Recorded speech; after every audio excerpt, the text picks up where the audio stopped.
राधे राधे सभी दर्शकों का बहुत स्वागत है। आज की जो चर्चा है कि गोचर क्या होता है।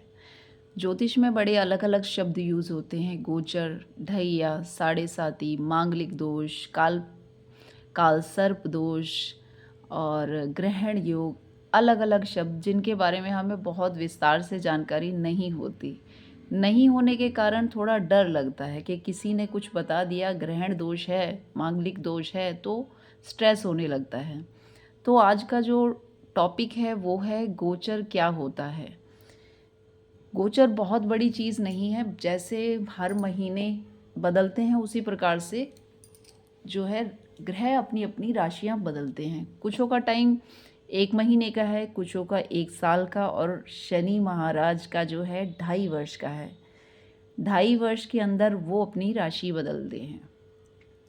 मेरे ख्याल से सभी लोग जानते होंगे मकर संक्रांति। मकर संक्रांति जो होती है जब सूर्य देव मकर राशि में गोचर करते हैं, यानी 14 जनवरी को जब सूर्य देव मकर राशि में आते हैं उसे मकर संक्रांति कहते हैं। लेकिन ये अपने आप में जो टाइमिंग है ये फिक्स टाइमिंग है, क्योंकि सूर्य देव जो हैं हमारे 31 दिन का गोचर है। दूसरे, ये कभी वक्री नहीं होते, ये हमेशा क्लॉकवाइज चलते हुए अपना टाइम पूरा करते हैं। अब कई बार होता है कि जनवरी में आपको जहाँ पर भी आपका चार्ट ज़रूरी नहीं है एक नंबर वाला हो, अलग अलग हो। तो जो गोचर है जहाँ पर नंबर 10 आएगा यानी मकर राशि, वहाँ पर सूर्यदेव आएंगे और लगभग 14 जनवरी से लेकर 13 फरवरी या 14 फरवरी तक रहेंगे। इसी प्रकार से ये फिक्स टाइम है। जैसा मैंने पहले भी बताया कि हर 2 घंटे में सूर्य का जो चार्ट होता है पूरा मूव करता है। जिन्होंने भी मेरी पिछली वीडियो देखी है सूर्य को लेकर, तो उसी प्रकार से जब भी जिन जातकों का जन्म अप्रैल के महीने में होगा 14 तारीख के करीब, तो उनकी जो है सूर्य उच्च के पाए जाएंगे, क्योंकि मेष राशि में आएंगे। जैसे मैंने बताया 14 अप्रैल को आएंगे और 14 से 15 मई तक वो मेष राशि में रहेंगे। इस 1 महीने में जितने भी बच्चों का जन्म होगा उन सभी की कुंडलियों में सूर्य उच्च के पाए जाएंगे।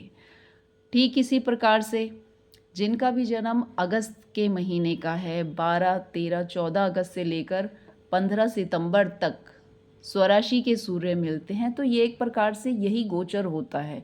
लगभग पूरे साल में ये 12 राशियां कंप्लीट कर लेते हैं। 12 महीने, चाहे हिंदी के गिन लीजिए चाहे इंग्लिश के गिन लीजिए, जिनको जो चीज़ आती है, ये हर चीज़ फिक्स है। सूर्य को लेकर सारी ही चीज़ें फिक्स हैं। अब शनि महाराज हैं, ये सूर्य के पुत्र कहे जाते हैं और इनकी जो दूरी है वो सबसे ज़्यादा दूर है, तो इनका जो गोचर काल है वो 2.5 वर्ष का है।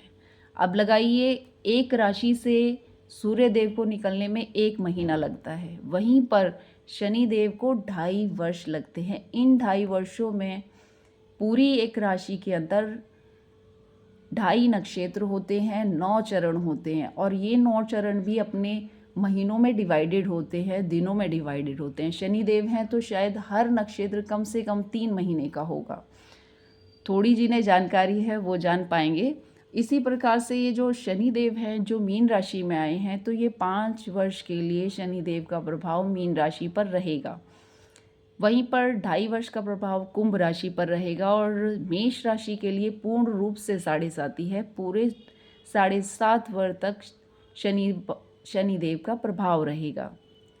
गोचर सामान्य तौर पर होते रहते हैं। जैसे बुध देव जो हैं 23 से 25 दिन में बुध और शुक्र का गोचर काल है, सभी के हैं। लेकिन जब सोशल मीडिया पर आते हैं अलग अलग शब्दों से एक अलग सा एक माहौल क्रिएट हो जाता है, जिसमें बहुत सारे जातकों को थोड़ी बहुत जानकारी है, कुछ सबको पूरी जानकारी नहीं होती है, तो वो भय का कारण होता है। जब भय आता है तो हम अपने हर कार्य में संदेह पैदा कर लेते हैं। शायद जो काम सरलता से हो सकता था उसमें हम बहुत सोचने विचारने लगते हैं। तो मेरा उद्देश्य सिर्फ इतना ही है, थोड़ी बेसिक जानकारी आप लीजिए, जिससे कि आप इस तरह के अफवाह के माहौल से प्रभावित नहीं होंगे और आप अपने काम पर फोकस कर सकेंगे। ज़्यादातर क्या होता है, अब मेष राशि या मीन राशि, अब इन मीन राशि के जातकों की ज़रूरी नहीं है शनिदेव आ गए हैं तो सेम बुरे ही प्रभाव होंगे, क्योंकि इन सभी जातकों की अलग अलग दशाएं चलेंगी।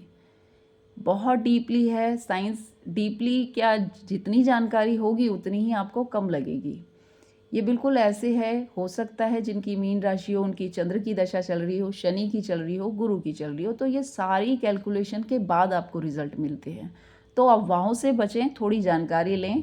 धन्यवाद। वीडियो अच्छी लगी है तो लाइक ज़रूर करें।